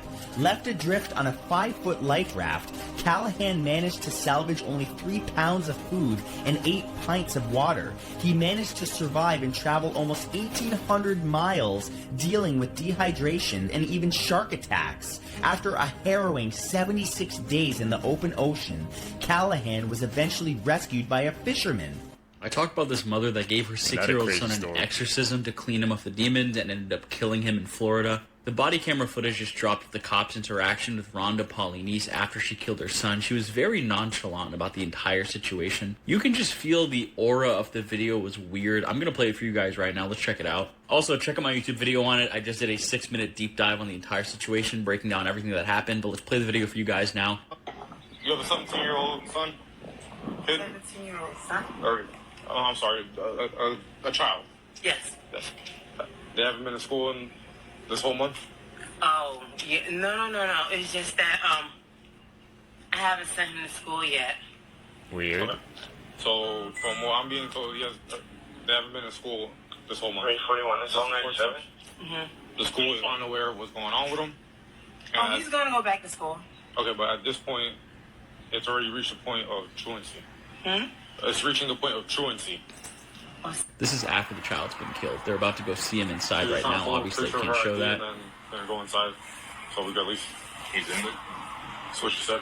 You can see she's acting weird. The entire interaction is about 3 to 4 minutes long. Like I said, it's on my YouTube, the entire thing. But this is just such a sad situation for this kid, and the body cam footage, I don't know if you guys felt it, but it was definitely creepy. What are your opinions on this case? Morbid facts Definitely about creepy. Mike Tyson, Part 2. While visiting a zoo in the late 1980s, Tyson noticed an alpha silverback gorilla bullying all the others. He offered the zookeeper 10 grand to open the gorilla cage so that he could go in there and smash that silverback snot box. Luckily for the gorilla, the worker declined the offer. Here's a 1997 photo of Las Vegas police facing Mike Tyson after he'd just bitten off the ear of Evander Holyfield. Tyson claimed he was in a primal blacked out state and literally wanted to kill his opponent. Mike had 6 biological children, but his little girl Exodus tragically died when she was only 4 years old. In 2009, Exodus was playing on a treadmill when she accidentally died from strangulation after falling and catching her neck on a power cord. 3 years after signing with Don King, Tyson didn't even know that he had a fan club. When he finally went there, he found a letter from a woman asking if Tyson could call her dying little boy. Tyson immediately called, hung up, cursed out Don King, then started to cry. He said that the call was 1 year too late. Man, Mike Tyson had a crazy life. If you think about it, he started that 1 man versus 100 gorillas thing. He's the OG.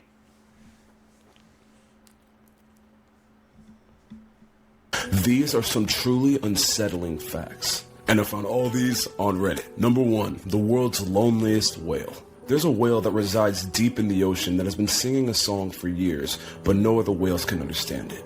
The reason is because this whale's voice is so deep that it's too low for any other whale to hear. And he's been calling out trying to find a mate or a family member for years now, but nobody can hear him or find him. So he's been swimming deep in the ocean by himself for so long. And it's because of this that scientists have called him the world's loneliest whale. Number 2, Abraham Lincoln. Now, we all know Abraham Lincoln. He was like our 15th or 16th president or something like that, had a crazy beard, and he was assassinated. But this is a very unsettling fact about him. The 3 days leading up to the fateful night where Abraham Lincoln would be assassinated, Lincoln had had nightmares detailing his assassination. And we know this because his bodyguard, who was named Crook, actually detailed this entire thing. Lincoln had told Crook about all these nightmares, and Crook begged him not to go to the theater. And all that Lincoln said in return was, "Goodbye, Crook." And he left. And the reason why this was weird was because Crook said every single time that Abe had left, he would always say good night, not goodbye. But he could tell that Abe knew this would be the last time they saw each other. And finally, emergency broadcast. Now, we all know what an emergency broadcast is, but in the event of the world ending, CNN has a pre-recorded emergency broadcast from the 1990s that would kind of be like a farewell to everyone. They have this ready to play just in case that fateful day comes, and that to me is truly horrifying, which is why it's perfect for today's video. So I've been to Thailand, and I can tell you, not only is this a way of life in some places, this is not the furthest it can go. It's a story you've heard before, with an animal losing its natural to people building cities on top of their ancestral avenues. Yeah, except elephants are smart enough to do something about it. Imagine over the hedge, but if the entire cast was 10,000 pounds plus. It's basically living with giant overachieving raccoons that can also turn you 2D, and you don't realize how stealthy a living tank is, till you realize they live their lives tiptoeing, which is why the chances you get carjacked by an elephant are almost zero.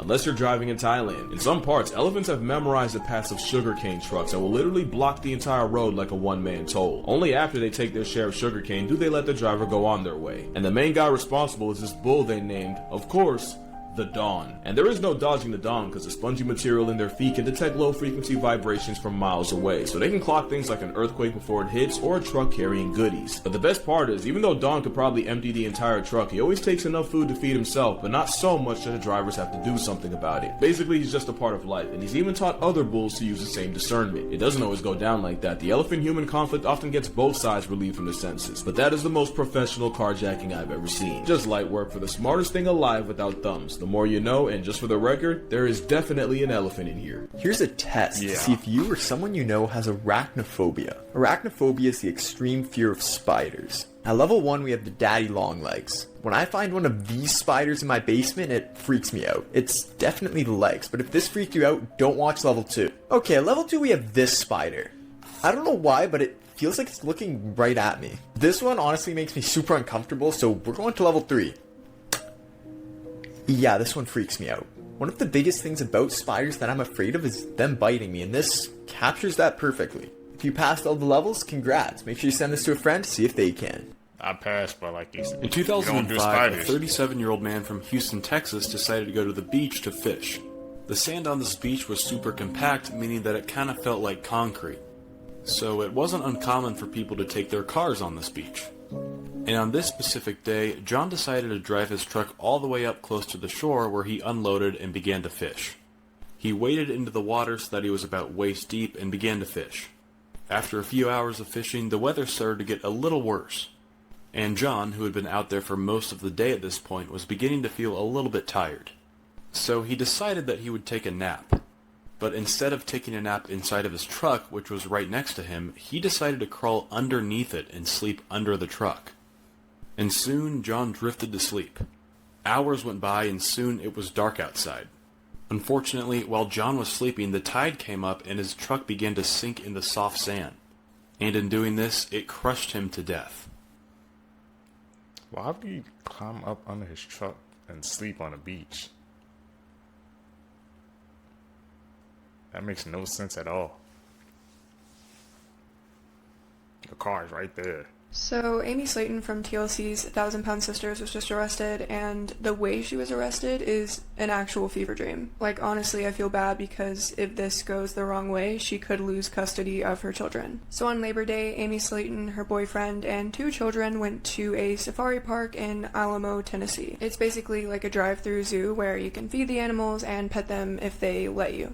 We don't know exactly how it went down yet, but sources are saying that Amy was bit by one of the camels. I don't know if the injury was so bad that Amy called the police or if it's just the park's policy to call the authorities anytime someone is bit by an animal, but the police were called, and when they approached Amy's car, they immediately smelled some green flour, if you know what I mean. And when the authorities looked inside, they allegedly saw the flour and some special mushrooms in plain sight. Amy and her boyfriend Brian Lavorne faced charges of illegal possession of Schedule 1 and Schedule 6, and because the children were in the car, they also faced 2 counts of child endangerment. We know that the children are safe and staying with Amy's family members. But Tennessee's Child Protective Services are still investigating, so this could end very badly for Amy. And as of now, I'm pretty sure Amy is still in the Crockett County Jail on a $10,000 bond. I am unaware if 1,000 Pound Sisters is even filming right now, but if you are, let me know in the comments.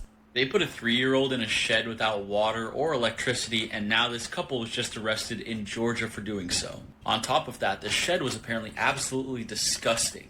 Their charges include child cruelty, which makes sense. They did leave a 3-year-old in the shed with nothing. And they didn't leave him in there for like a day or 2. They left him in there for like 2 to 4 weeks. He was unsupervised, unwashed. He didn't even have clothes. Authorities have not revealed whether or not, these 2 are the parents or not. They've also not revealed how they even knew the child was being held in this shed, so it must have been some anonymous tip or something. The neighbors were not surprised about the child cruelty charges or how nasty the shed was. Neighbors made a comment on how they weren't surprised given the lifestyle they were living. I'm assuming by that statement these people were nasty inside and out. All we can do now is hope the child can recover from this and go to a happy family. If I'm guessing, these 2 will probably go to jail 5 to 10 years, but if you're from Georgia, let me know if you guys have heard about this story. I think this happened near Atlanta. What are your general opinions on the story? Do you guys think the child was also related to them or not? Maybe it was a nephew or something, I don't know. Scary facts that will blow your mind. Part 1. The middle of nowhere is an actual place within New Mexico. The legend goes that an elderly couple lived out there with their dog and witnessed many strange and bizarre things. One night, they reported seeing a strange creature that they identified as a skinwalker. After reporting this to the police, the family had vanished under strange circumstances. Their dog, however, was left behind. This is the story that Courage the Cowardly Dog was based off of. Like and follow for more. The more you know. I never knew that. I watched that as a kid. Man, this pieces of media are based off true stories, man. And get your mind thinking.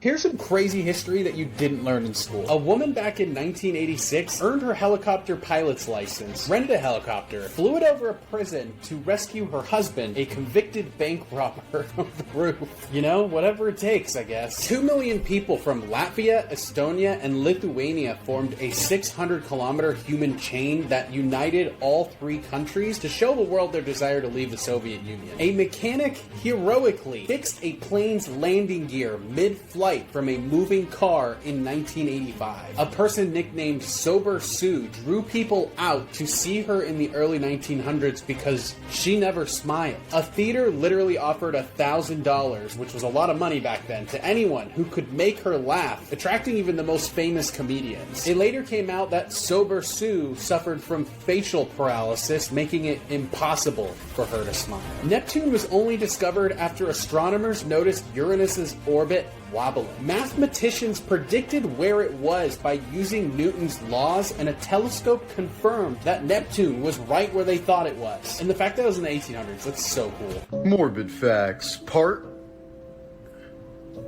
You don't know what part?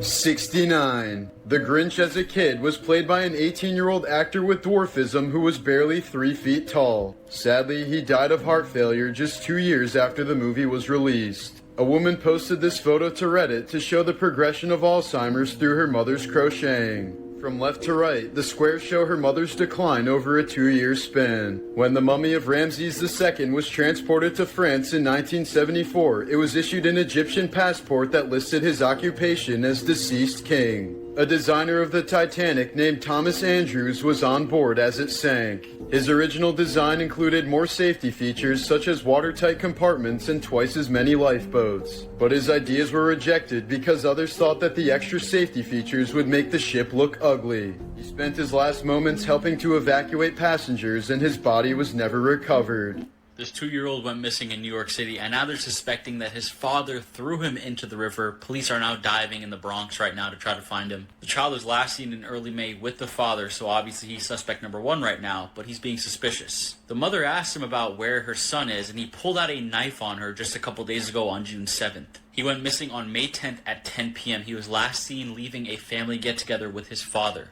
The mother also filed a police report that same night, so I think she knew something was going on here. The mother contacted police again after the knife was pulled out on her. The father was brought to court on Monday, June 9th, and when asked about the child's whereabouts, he would not say anything at all. He didn't have an alibi, he didn't have a good excuse or anything, so he's still in custody. They're not letting him leave. The father is 20 years old. I'm assuming the mother's probably around the same age. And like I said, they have a 2-year-old together. Maybe the stress of being a young dad sent him over the edge and he decided to kill his kid. But even so, they have 50-50 custody. Why not just give the mother 100% custody and let the kid live? Like I said in the beginning, they are searching the Bronx River right now to try to find him. That's where they think he was thrown into. Let me know your thoughts in the comments. Or what are your general opinions on this story? Imagine hating your family so much that you fake your own death to run away with another woman. Well, that's exactly what this man did. On August 11, Ryan Borgward went on a fishing trip, and that was the last time his wife and 3 kids saw him. His wife reported him missing, and when police went to go look for him, they found his kayak upside down, his car still parked, and his cell phone in the water. So obviously police thought that there was an accident and he drowned, so they had a search team look for him in the water, but they couldn't find him. But then in October, 2 months after he disappeared, police found out that he crossed over into Canada just a few days after he went missing. So imagine, at first the family's devastated because they think that their father is dead, but then they find out that he's alive and he's in Canada. When police got a hold of his laptop, they found out that this man had been plotting how to fake his death for months. He went about getting a new passport, purchased a $375,000 life insurance policy. He wiped out everything from his computer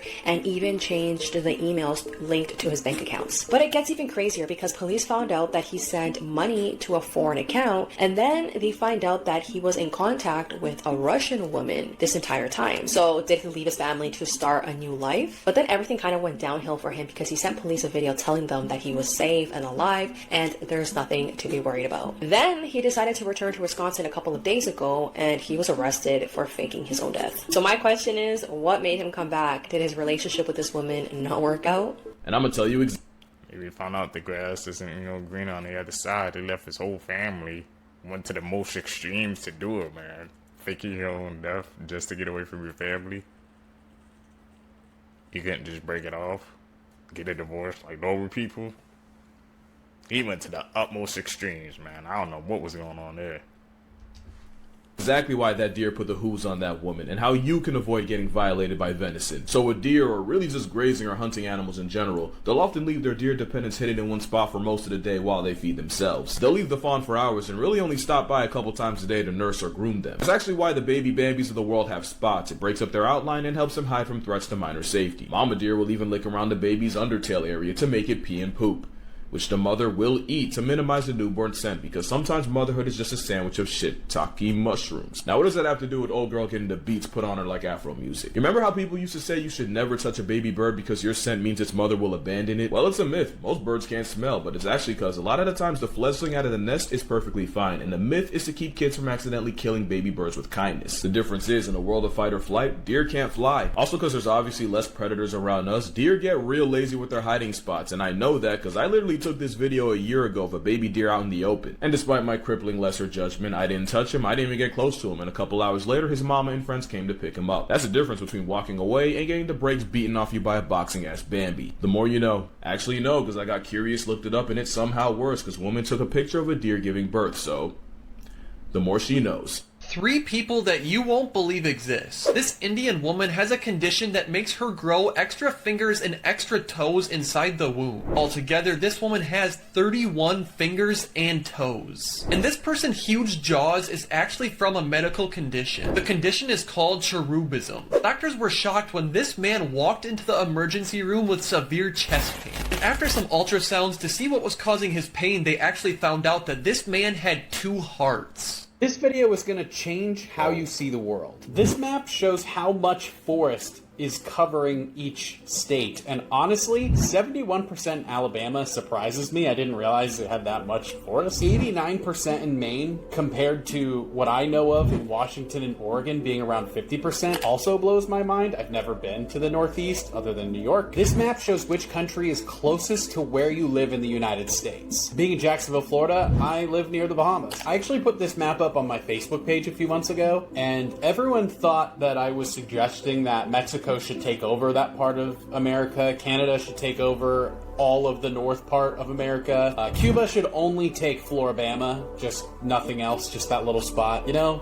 Because why not? This map gives us a better idea of what the true size is of each country on Earth without it stretching like crazy. Like, Canada kind of looks like the same size as the United States here. Russia isn't crazy big. Honestly, it's really Africa that's just like the majority of the world. One Direction's Liam Payne is reportedly dead after falling off a 3-story balcony. When the news first broke, a lot of people, including myself, thought that this was a hoax. But TMZ has since published images showing portions of his body, and the tattoos are matching up. Several witnesses also saw Liam fall from his 3rd-story balcony. We still don't know if the incident happened shortly after 5 p.m. Witnesses say that Liam was acting erratic in the hotel lobby earlier. He apparently smashed his laptop and had to be carried back to his room. We still don't know if someone was in the room with him or if he was completely alone. I'm assuming Liam was still in Argentina because of Niall Horan's concert earlier this month, where he reunited with all of the One Direction members. In the summer of 2021, Liam revealed his struggles with alcohol and prescription drugs, relation that this outburst had to do with his ex-fiancée. Her attorney has been trying to send him a cease and desist to stop him from contacting her. All in all, we really don't know if this was an accident or intentional or what caused it. If there's any more breaking news or updates, I will leave a comment below. How rare is your body? 83.7% of people can roll their tongue, but only 14.7% can make a clover out of their tongue. Only 4% of people have an outie belly button. Believe it or not, doctors can't choose if you have an innie or an outie. It just kind of happens. 10% of people have something called Morton's toe. And this is where your big toe is shorter than the toe next to it. The Statue of Liberty actually has a Morton's toe. I don't know if you knew that. 1% of people have a double row of eyelashes. Although a lot of people would probably be jealous over this, it actually causes a ton of problems. Next, 2% of people have naturally red hair. In order for a child to have this hair color, both parents must possess the gene. Wow. So gingers are rare. Find yourself a ginger, man. Treat him right. It's a rare breed. Scary Facts That Will Blow Your Mind, Part 2. The Hoya Baciu Forest is considered the most haunted forest in all of Romania. Hundreds of people have gone missing within these woods, among other things like screams, laughter, babies crying, people being attacked by unseen paranormal forces, strange balls of light, UFOs, and in the very center of the forest lies a clearing where no plant life will grow. It is believed that this spot is a portal to another dimension. What do you think? Like and follow for more. There are tens of thousands of videos of Epstein, and there are hundreds of victims, and no one victim will ever get released. So we already know that Attorney General Pam Bondi's release of the Epstein files was a pure smokescreen. I mean, I could have told you that months before this even happened. Obviously, they're never going to release any documents that would implicate anybody, and the Epstein issue is an issue that no administration is ever going to be fully transparent in because it involves people from both parties. This is a non-partisan issue. This is an us versus them issue. It is interesting, though, that she says in that clip that they have thousands of videos. Now, whether you want to believe her or not, that's totally up to you. But my question then is, why don't you release the names of the individuals that are seen in those videos? We all know for a fact that it's not only Epstein in those videos, and we know for a fact that Epstein was recording all of these things, recording his encounters and his guests' encounters with the minors that he was trafficking. So why don't you prosecute any of those people on the tapes? Republican or Democrat, I'm for both of them to be prosecuted. So why don't they just do it? If you want to hear me dive deep into Epstein, it was the first episode of my show, The Conspiracy File, which you can listen to on all podcasting platforms, or you can watch the show in video form on YouTube. And yes, my first episode was Epstein. I don't think they're never going to release those files, like I said. That's just, it ain't going to happen.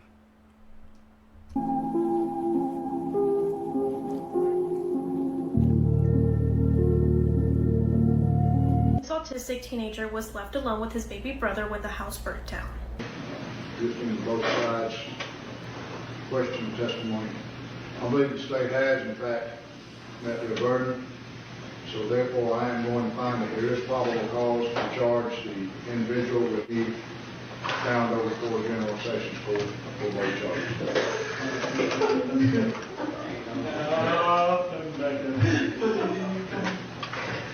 17-year-old Jacob Morgan lives in South Carolina with his parents and 14-month-old brother Josh. He was diagnosed with autism, bipolar disorder, and had learning disabilities. Aside from that, he was a great older brother who loved giving Josh piggyback rides and making him laugh. In 2015, their parents left Jacob alone with Josh. Around 8 a.m., their entire trailer was in flames. Jacob then runs out to nearby neighbors begging for help while Josh is inside. Jacob tried to go back into that trailer to save him, but neighbors were not allowing him because they had no idea that Josh was still inside. As first responders arrived, Jacob was sobbing and banging his head, and unfortunately Josh did not survive.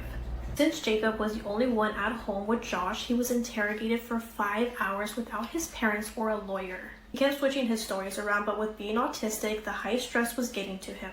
At first he stated that maybe the fire happened because a pillow was leaned against the heater, but later on he revealed that he started little fires in different rooms because he was obsessed with flames. Even with this confession, everyone who knew Jacob knew that he would never want to hurt Josh. Ultimately, Jacob was arrested and he took a plea deal for involuntary manslaughter, third-degree arson, and unlawful neglect of a child. While he was in court, he was sobbing uncontrollably, stating that he didn't mean to hurt his little brother right before he was sentenced to 15 years in prison. In 2022, Jacob ended up being released to go live with his parents. Let me know what you guys think about this case. That case has some twists and turns. Major twists and turns.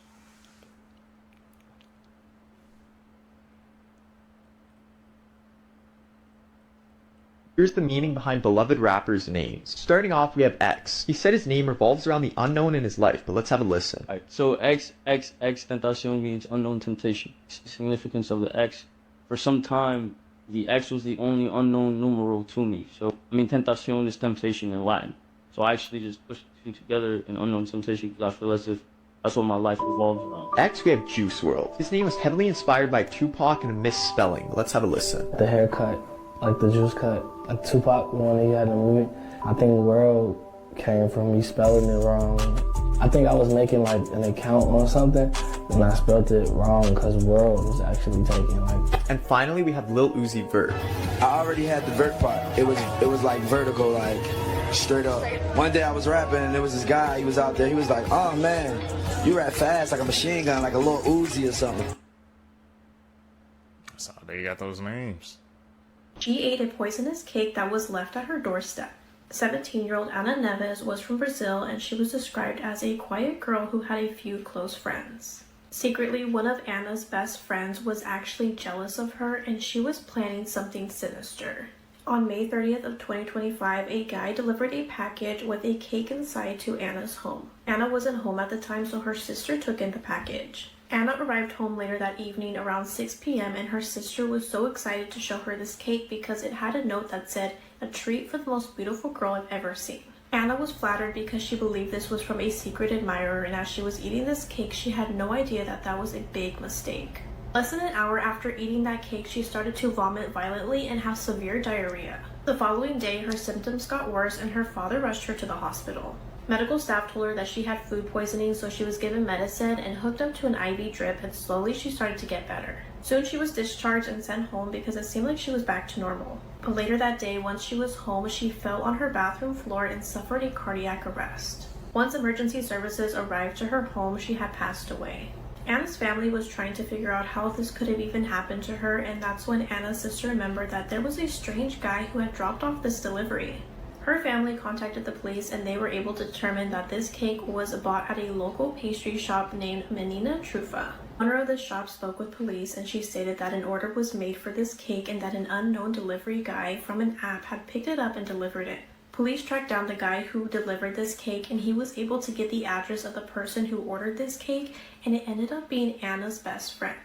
That friend was brought in for questioning, and at first she denied everything and stated that she had nothing to do with her friend's death, but after hours of questioning with the police, she admitted to everything and stated that she had laced the cake with arsenic that she had bought online for $11.50. She stated that she only meant to scare Anna and didn't mean to harm her at all. She ended up stating that she did this to someone else by sending them a poisonous cake as well because two of her boyfriends left her for this girl.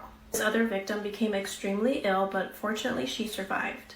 This friend was sent to a young offenders institution, and her identity is currently being hidden, and there is no updates on any kind of sentencing. This is the most lawless island on Earth. It's illegal for anyone, including law enforcement, to go there, as many attempts have been made, and eventually we just gave up. It's called North Sentinel Island, off the coast of India, and it's home to one of the last uncontacted tribes in the world, the Sentinelese. And we managed to catch a glimpse of what life looks like for them. Now, uncontacted tribes are more common than you think, with about 100 remaining in small pockets around the world. Nomadic hunter-gatherers who never adapted to modern civilization and have been living the same way for literally tens of thousands of years. Most of them live in the Amazon rainforest in South America and may occasionally come across signs of modern society like explorers or equipment left behind by them. What makes North Sentinel Island so dangerous is that it's a remote island surrounded by the ocean, which is all their inhabitants have known for their entire history, which according to studies is about 60,000 years. And sits over 500 kilometers away from its closest mainland civilization, Myanmar. Although its closest neighbor, the nearby Indian territory of the Andaman Islands, is just about 30 kilometers away. There have been a few incidents of outsiders visiting them, and it almost never ends well. Anthropologists have been dying to get a closer look at them, but anytime boats or helicopters get close to the island, they get attacked by spears and arrows by the Sentinelese. First recorded instance was in 1867, when an Indian merchant ship was wrecked on the island and the passengers were immediately attacked by bows and arrows. They managed to fend themselves off for a whole week before they were rescued. In 1974, a film crew shooting a documentary visited the island with gifts, from which the Sentinelese were caught on camera for the very first time. But they still attacked them when they got too close. On Google Maps, you can see a transport ship that got wrecked on the island in 1981, potentially kickstarting an Iron Age for these people. Then, in 1991, the first ever peaceful contact was made by anthropologist T.N. Pandit, who sent gifts of coconuts to the island for a whole 24 years before the tribe finally finally accepted him. They actually ended up having quite a few friendly close encounters with each other over the next several weeks, and to this day remains the closest we've ever gotten to befriending them, because they sure switched up the next time we came back. In 2006, 2 men fell asleep in a fishing boat that drifted too close to the island, and the Sentinelese attacked and ended their lives with arrows in their sleep. After this incident, a 5-kilometer exclusion zone was made around the island, making it illegal for anyone to visit. As recently as 2018, a missionary illegally visited the island on a fishing boat to spread Christianity among the tribe. He tried multiple times to make peaceful contact once again, and even had his Bible shot by an arrow, recording it all down in his journal, which was recovered from his boat. But then he found out exactly why this island is off limits. He wrote his last journal entry of heading onto the island and was never seen again, presumed either captured and or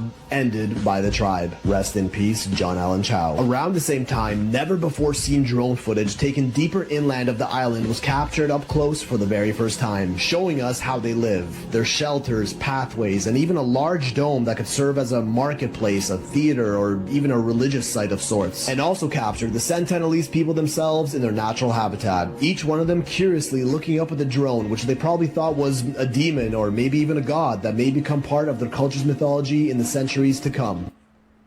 Man. Don't go to that island. It won't end well. Seekers, if you guys made it with me to the end of the video, you're a true seeker seeking the truth. I really appreciate the support. Make sure you guys leave a thumbs up in this video. Comment down below. Also, don't forget to hit that post notification bell so you always get notified when I upload my next videos. You guys are going to catch you in the next one, man. I'm out. Peace, YouTube.